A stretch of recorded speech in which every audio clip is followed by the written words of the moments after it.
What's cracking, everybody? Welcome back to the channel. New video. So yesterday I did a video about the California Department of Corrections' new plan to not allow inmates in solitary confinement access to canteen privileges. And this is something that would be, for I don't know how many years, decade upon decade upon decade, when you were in solitary confinement, you were allowed to get canteen services. You know, your privileges were there. If you broke a rule in solitary, then they would take your canteen for 30 days, 90 days, whatever it is, right? But I really didn't expect it to be a topic that some people would get very emotional about. I had one guy make multiple comments accusing me of wanting convicts to be pampered. Never once did I use that word. Never once would I use that word. I don't know if this guy's ever done time, but I've unfortunately done decades. And the last thing I would want is for people to go to prison and everything is fluffy and nice because they're never going to learn a lesson. Learning a lesson while being treated humanely and offered rehabilitation, I think that's the best plan of action. See, California,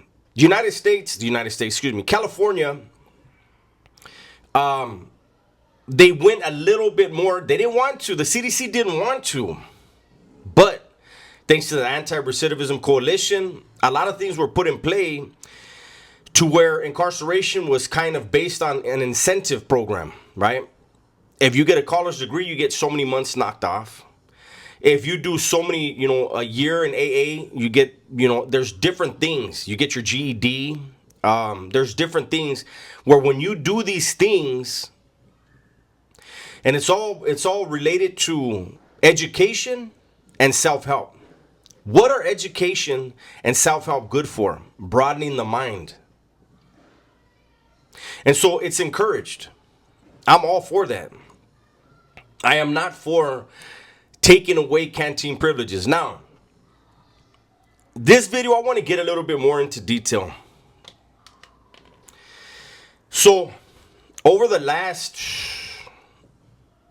I want to say at least 12, maybe 15 years, thousands and thousands and thousands of formerly very violent offenders, guys busted for taking people's lives, attempting to take people's lives, thousands and thousands and thousands have been released back into society.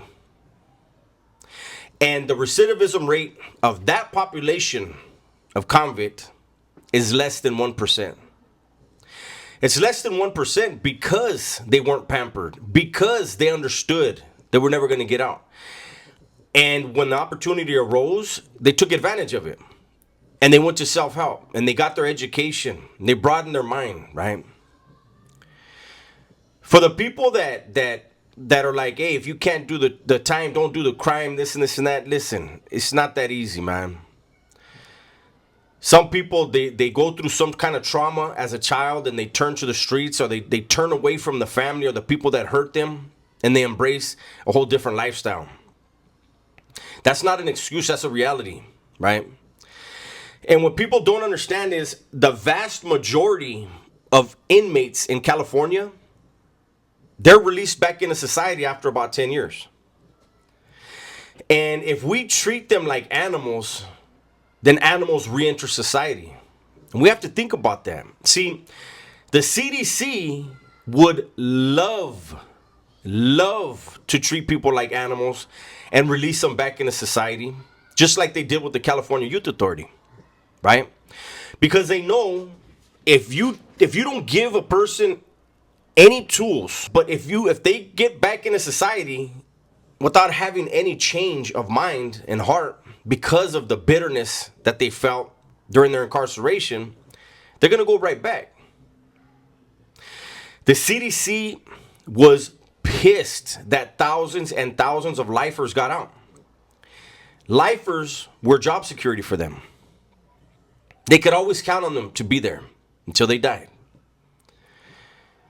But they don't have that now. Now, I want you guys to understand, for nationally, to house an inmate costs about $40,000 to $60,000. There's some states that are $25,000, $40,000, but nationally, $40,000 to $60,000 to house an inmate. Sounds like a lucrative business, right? Well, let's add California to the mix. In California, it's over $100,000 per inmate. Per inmate. They're not spending $100,000 on each inmate. And nobody is tracking the money. Where does that money go? We don't know. But it's taxpayers' money because, see, when somebody is sentenced, when they're convicted and sentenced to state prison, the state has to house them, feed them, cover their medical and mental health. Like, that's part of the program. We incarcerate them, and so our taxpayer dollars go towards that thing, right? Corrections. I believe the second biggest budget in California is the CDC. I could be wrong, but I'm not wrong by much. I promise you that. And so, oh, another thing too. Shout out to Texas. I got a lot of people in Texas in the comments. A lot of people from Texas telling me that we have it good in California. That in Texas they haven't had, in solitary you don't get that, and I understand that's the way it's been there. So it's not a change, right? But I want to point this out. California convicts are very, very sophisticated when it comes to law. We have the California Constitution, the state constitution, as well as the United States Constitution. Texas, you have the Texas state constitution as well as the United States Constitution. One of the greatest weapons that you can have in prison is legal knowledge. Understanding what rights you are afforded and how to enforce them.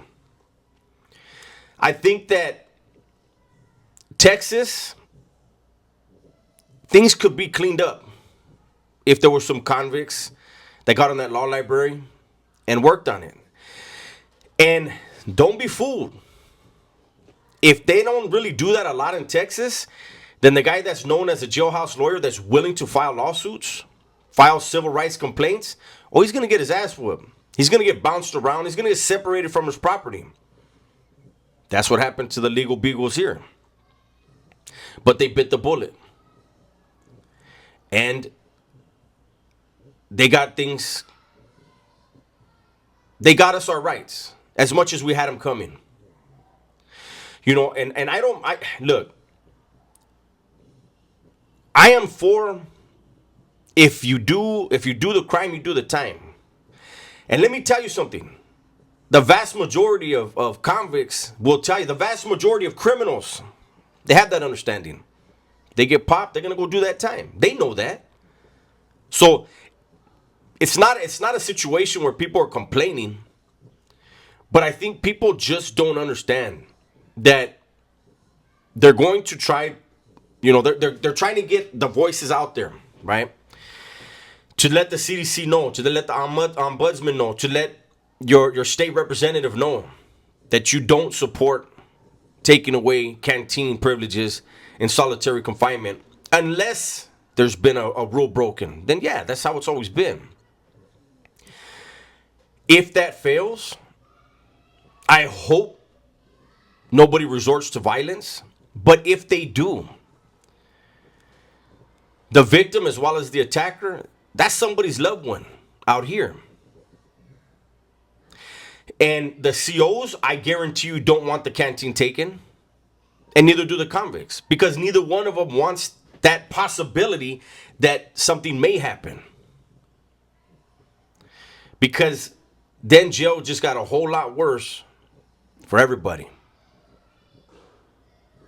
Hopefully this video shed a little bit more light. My main concern, man, is the CDC trying to figure out ways to get people to react violently so that people are incarcerated longer. People wind up getting slammed down, and they keep raking in that money. People really, really should push for an audit of the California Department of Corrections. Let me tell you something before I go. It just hit me. So in Pelican Bay, whenever there's going to be an audit, I don't know if they still do it, but whenever there was going to be an audit, when you arrived to Pelican Bay, they would hit you for restitution. Any money you received, they would hit you for restitution, even if you didn't owe it.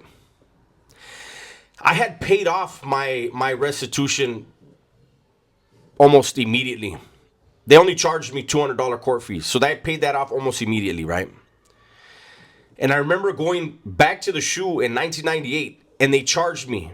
They were taking a percentage of my cash, the money that was being sent to me for restitution. And I filed the inmate appeal.